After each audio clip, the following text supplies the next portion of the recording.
जो स्याही हवा में फेंकी थी अभिजीत के ऊपर, वो इसलिए फेंकी, वो मेरा विरोध करने का एक तरीका था, क्योंकि मेरा मन बहुत आहत था। मैंने कोई हिंसा नहीं फैलाई थी, मैंने किसी का कुछ नहीं बिगाड़ा, तो मेरे ऊपर इतनी मारपीट, इन गुंडों को मेरे को मारने के लिए क्यों छोड़ दिया गया? जब अभिजीत हंस रहा था और उसके साथी हंस रहे थे, मेरे प्रभु श्री राम का मजाक उड़ाया जा रहा था, स्टेज पे ये लोग हंस रहे थे। मैं शांतिपूर्ण जो विरोध होता है उसके बिल्कुल भी खिलाफ नहीं हूँ। मैं किसी भी राजनीतिक पार्टी से संबंध नहीं रखती, मेरा कोई कनेक्शन नहीं है। एक राजनीतिक कार्यक्रम है ये जो चल रहा है, वहाँ पे जो ये कॉकरोचेस हैं, कॉकरोच पार्टी है, ये नीट की वहाँ कोई भी बात नहीं कर रही है। वहाँ पर पॉलिटिकल एजेंडा है, जय भीम के नारे लग रहे हैं, ये दलितों का मूवमेंट है। वहाँ पर जो हाल किया है अभिजीत के गुंडों ने मेरे साथ, उसको तो आप सोच ही नहीं सकते। लेकिन हुआ क्या था उसके बारे में आपको बताती हूँ कि जब अभिजीत हंस रहा था और उसके साथी हंस रहे थे, मेरे प्रभु श्री राम का मजाक उड़ाया जा रहा था, स्टेज पे ये लोग हंस रहे थे, मेरी सीता मैया का मजाक उड़ाया जा रहा था, प्रभु राम का मजाक उड़ाया, मुझे ये सब देखा नहीं गया।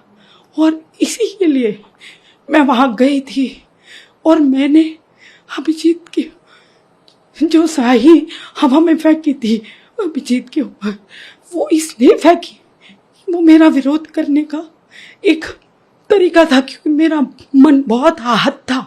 मैं क्या करूं, मैं एक प्राउड सनातनी हूँ, प्राउड हिंदू हूँ, मैं एक कट्टर हिंदू हूँ। और मैं तो ये कई सालों से 10 साल हो गए मुझे ये चीज़ बताते हुए, लिखते हुए, और मैं कभी भी ये सब बर्दाश्त नहीं करती, चाहे वो दुर्गा माँ के लिए टिप्पणी हो, चाहे काली माँ के लिए टिप्पणी हो, चाहे प्रभु श्री राम के लिए हो। और इसके गुंडों ने जो मुझे पिटवाया है, इतना पिटवाया, इतना मारा इन लोगों ने, मेरे बाल नोचे। ये देखिए, ये देखिए, ये मेरी यहाँ पर सब जगह पे इन्होंने खरोचे मारी हैं, मेरे को दबाया, मेरे हाथों को ये उंगलियां सूज गई हैं। और दिल्ली पुलिस ने मुझे वहाँ से जो निकाला है, मेरी कमर तोड़ दी, पैर तोड़ दिए, मेरी उंगलियां तोड़ दी, बाल नोचे। लेकिन धन्यवाद करती हूँ दिल्ली पुलिस का, जिन्होंने मुझे वहाँ सुरक्षित बचा लिया, जो मैं आज आपके सामने जीती जागती बैठी हूँ। जो इन्होंने मैंने तो कोई भी चीज़ ऐसी नहीं करी, मैंने कोई हिंसा नहीं करी, इन्होंने मेरे साथ इतनी हिंसा करी, इतनी हिंसा करी। और ये सोनम वांगचुक को यूज कर रहे हैं। मैं यही बताने तो गई थी वहां सोनम वांगचुक जी को कि आपको ये यूज कर रहे हैं, जस्ट लाइक अन्ना हजारे। मैं यही बताने गई थी, और वहाँ इन्होंने इतनी हिंसा करी मेरे साथ, इतना मारपीट किया, इतना मारपीट किया। अगर दिल्ली पुलिस वाले मुझे अगर वहाँ से बचा के ना ले जाते तो ये मुझे मार डालते, इसके गुंडे। इन्होंने कोई कसर नहीं छोड़ी।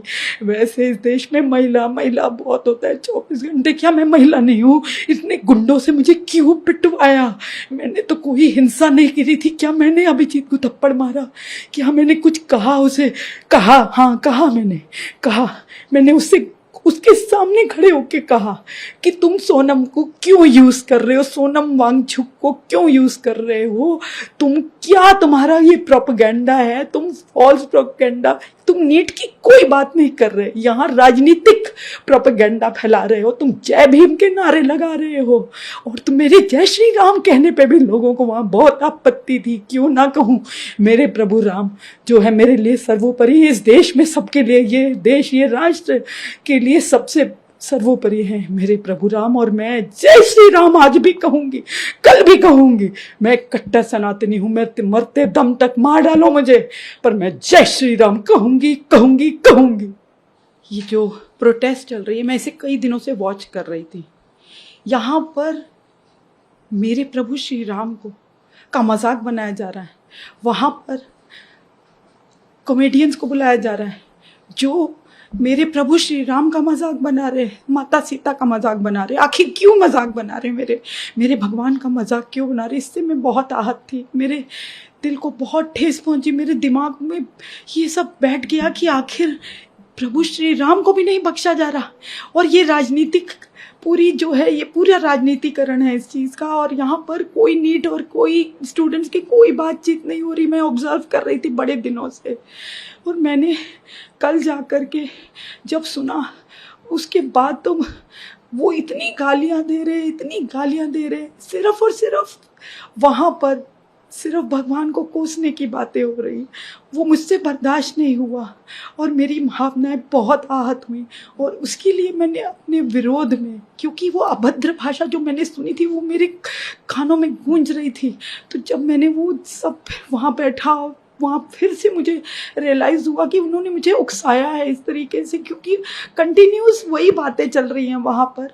और मैंने उनके ऊपर सिर्फ अपने विरोध प्रदर्शन में एक इंक जो फेंकी, उसके लिए क्या मुझे मार डालेंगे। उसके गुंडे चिल्ला चिल्ला के कह रहे थे मार डालो इसे, आज मार डालो, बच के नहीं जानी चाहिए। उसके बाद सोशल मीडिया इन लोगों ने भर डाला है, बड़ी गंदी अभद्र टिप्पणियां सोशल मीडिया में जानबूझ के करवाई जा रही है मेरे खिलाफ। जबकि मेरा मकसद और सिर्फ और एक, मैं सनातनी हिंदू हूँ और एक मैं प्रभु राम से बहुत जुड़ाव है मेरा। मेरे को बहुत दुख हुआ, मैं बाहर जब मार पीट हो रही थी तब भी जय श्री राम, मुझे बचा लो भगवान, मुझे बचा लो, मैं यही कह रही थी। मैं श्री राम के लिए वहाँ गई थी और आज भी श्री राम के लिए वहाँ खड़ी हूँ। मेरे श्री राम को मत कुछ कहो। आपका जो जय भीम का नारा है वो लगाते हैं आप, इससे ही पता चलता है कि आपका क्या एजेंडा है। आप अपने एजेंडा को बिल्कुल सबके सामने रख चुके हैं, लेकिन मेरे प्रभु श्री राम को कुछ मत कहो। माता सही सीता को कुछ मत कहिए, उस मन से उनका मजाक मत उड़ाइए। आपको ये हम नहीं करने देंगे, क्योंकि भगवान का अपमान नहीं सहेगा हिंदुस्तान। तो मैंने बहुत बार सुना है, लेकिन हिंदुस्तान तो सह रहा है, मैं नहीं सह पाई, इसलिए मैं गई थी अपना विरोध दर्ज कराने के लिए। और कभी भी मेरी पूरी कोशिश रहेगी, अगर कभी भी कहीं पे भी अपमान होगा भगवान राम जी का, मेरे प्रभु का, तो मैं ज़रूर जाऊंगी और अपनी इस अभद्र टिप्पणी के ऊपर मैं तो कहूँगी सभी को आगे आना चाहिए, लीगल एक्शंस भी होने चाहिए। जो मेरे से हुआ वो मैंने किया। मैं जितनी सक्षम हूँ इस आवाज़ को उठाने के लिए, मैं उतनी आवाज़ उठाती रहूँगी आपके माध्यम से भी।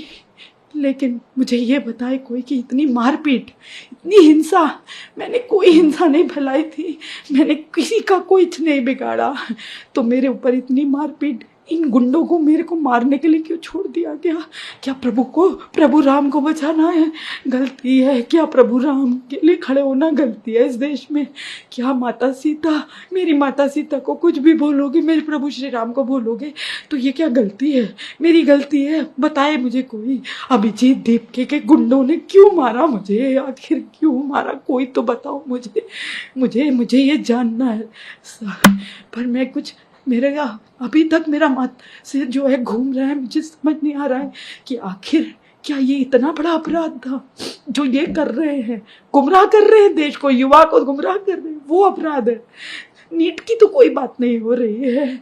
वहां पर मैं जब बैठी थी तो मैंने ये सुना कि ये एमपी आ रहा है, वो एमपी आ रहा है, इस एमपी से बातचीत होगी, उस एमपी, मतलब ये राजनीतिकरण है पूरी चीजों का।